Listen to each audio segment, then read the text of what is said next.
Hi Dixons, I'm Luke Sparks, Chief Executive. I'm here today at Dixons City. This is the school where I started my career at Dixons. I cannot overstate the influence that Dixons City had and continues to have on my thinking as an educator.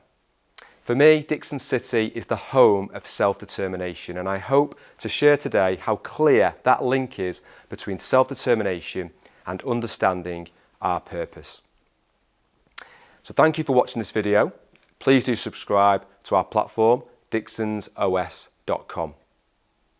As you will have heard me say before, crafting school culture begins with the mission of the school. It is the sky that generates the daily climate. It should be what we can see and feel no matter where we are in the organisation or who we are talking to. Families and visitors should feel its warmth every time they are with us. It is our mission, it is our sky. We decide that the sun should always shine. This is also why an artefact of a school, divorced from the culture of that school, can feel so different, why it can feel so misinterpreted. For example, a person you love taking your hand on a dark, cold bus ride home can feel protective and caring. It can take you out of the physical space and into an emotional warmth. Not so a stranger doing the same on your bus ride. The same gesture, iterated through a different relationship or indeed no relationship at all, becomes at best confusing and at worst threatening. Hence, that prevailing concern about UK schools copy and pasting ideas from those earlier UK schools that took their ideas from the US charters. That things can become diluted and confused with a risk of moving away from purpose and into power, into environments of control. There is such risk in taking just the front piece. An artefact dislodged from its purpose can be manifested very differently. There's a rich body of evidence showing that when people know why they're doing something, they do it better. School is often all about how. Here's how to do a quadratic equation. Here's how you write a 5-paragraph essay. Here's how we want your hair or uniform or nails to look. The fact is, we often give short shrift to why. Why are we doing this in the first place? Why does it matter that we solve quadratic equations or avoid false nails?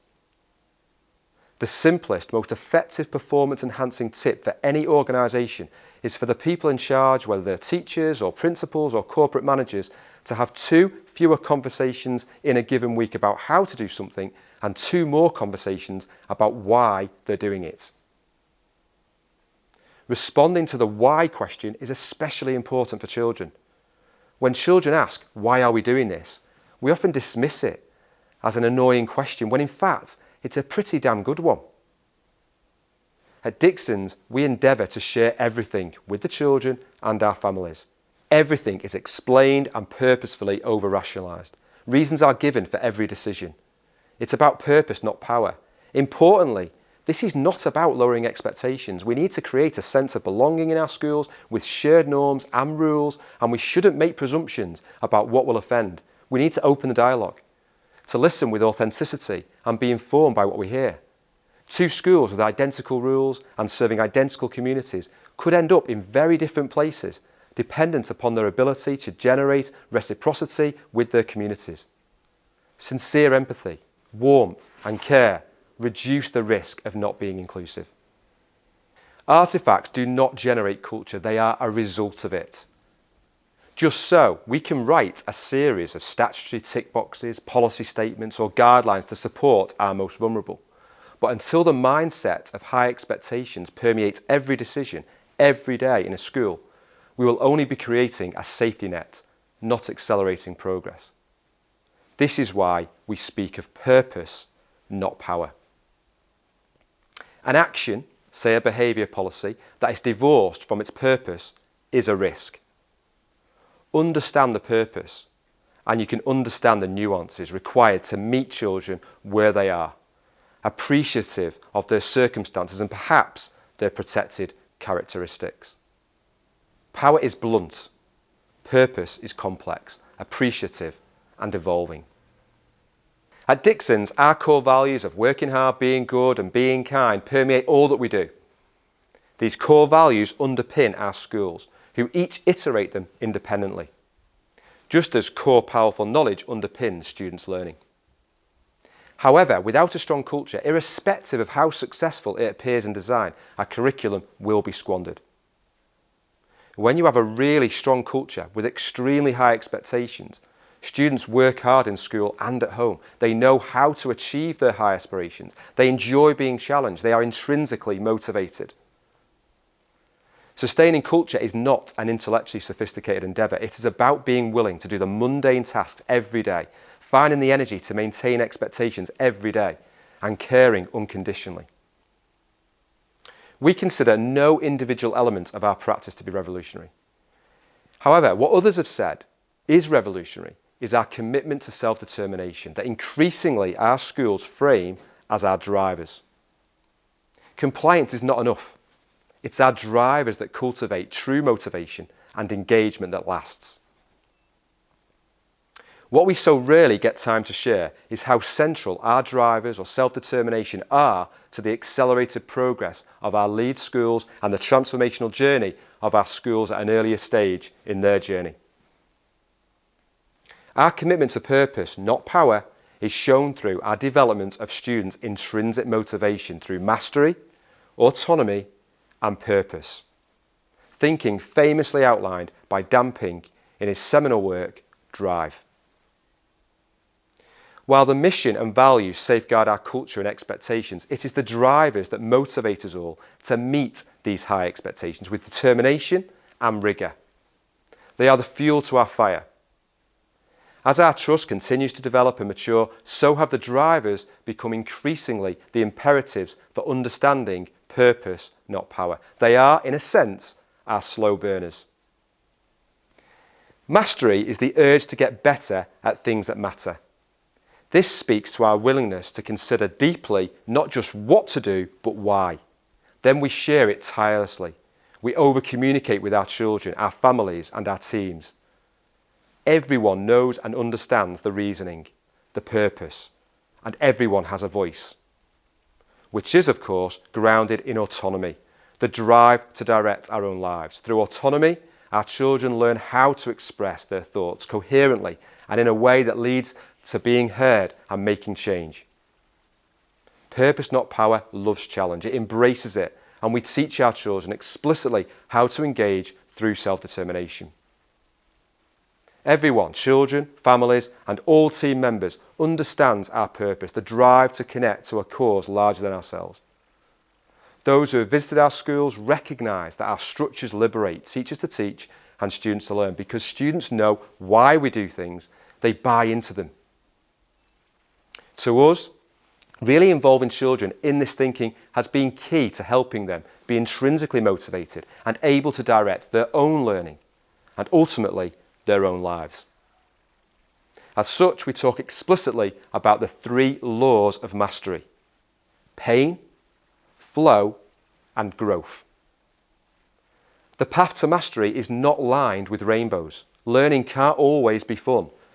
There's no doubt that the repetitive nature of learning a new song with its rhythms, key changes, and precise cues can become boring and staid. However, without the pain of the repetition or the drudge of going again from the top, the end product would be half-baked. This is the mundanity of excellence in action.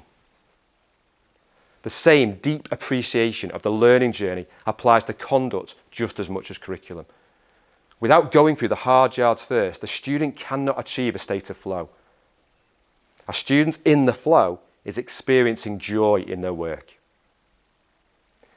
Think about the emotive response to silent corridors. We have 17 schools in our trust and only 3 have transition in natural state, a short moment to still the mind.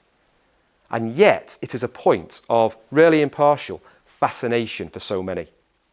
All our schools have or are on the journey to purposeful, swift, safe transitions, and the iteration is specific to context. The purpose is consistent, the iteration may alter.